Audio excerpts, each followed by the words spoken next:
Dito nga sa Taguig ay may na-food tripan tayo ng kakaibang version ng kanse. Ito nga yung kanse na gawa sa laman loob at karne ng baka. At alam nyo ba na bukod sa masarap ay nagkakahalaga lang to ng 60 to 100 pesos at kung gusto nyo naman samahan ng rice ay nagkakahalaga lang to ng 110 pesos. At guys, kung nabitin ka nga dahil sa sarap ng kanilang sabaw ay huwag kang mag-alala dahil dito sa kanilang kansiyan ay only soup sila dito. At dito lang pala yan sa may Chicos Kanse na located sa Amarillo Street, corner Floraville Street, Barangay Rizal, Taguig City.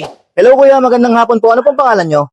Ako po si Nico Martinez po. Yon, Kuya Nico, anong tinitinda nyo dito? Meron po kaming tinitinda na kansi po. Kanse. Yan, magkano naman po to, boss?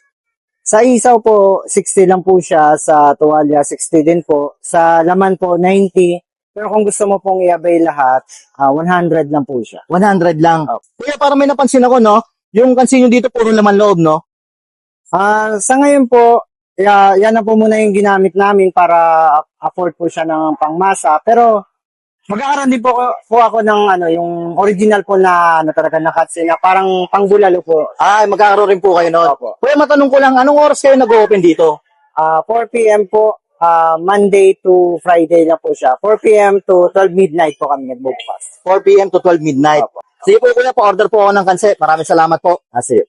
Yun guys, nandito nga tayo ngayon sa may Barangay Rizal. Bali guys, palikuran lang natin yung San Isidro Church. Tapos dito sa harapan natin yung 7-Eleven guys. At madinayo tayo dito kansian guys.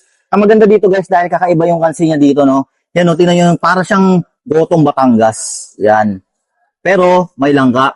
Pero guys, in a few months siguro guys, magkakaroon din sila dito yung original na kansi. Siyempre guys, di na natin patatagalin to guys, no. Titikman na natin yan. Okay, so. Musok-usok pa. Tikman natin ng ito lang. Hop. Kulit.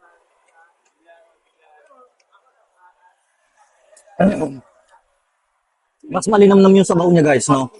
Malasang malasa siya kasi puro naman loob. Parang kumain ng papaitan na yung gotong Batangas. Tapos, ang malupit niyan, masim-masim. Yan. Parang sinigang pala yan, man. Parang sinigang yung lasa niya. Sulit.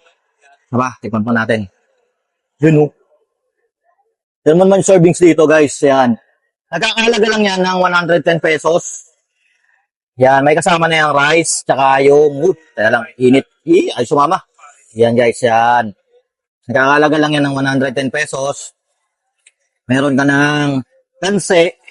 Kakaibang kanse. Yan. Tapos, meron na siyang rice. Ayun. Palalo. Pop. Ito yung kansi na pwedeng pang ulam, tapos pamulutan. Mahalo. Bali guys, open nga pala sila dito guys ng alas 4 ng hapon hanggang alas 12 ng gabi. From Monday to Friday guys. Dito lang ulit yan guys sa may Barangay Rizal. Dito sa may Taguig. Malapit lang dito guys. Sa tapat lang mismo na simbahan ng San Isidro Church. So ano pang hinihintay nyo guys? Dayo na kayo dito. Hello guys! Naghahanap ka ba ng healthy kape? Bakit hindi mo subukan tong Santon Gold Coffee Mix para healthy ang iyong gising araw-araw?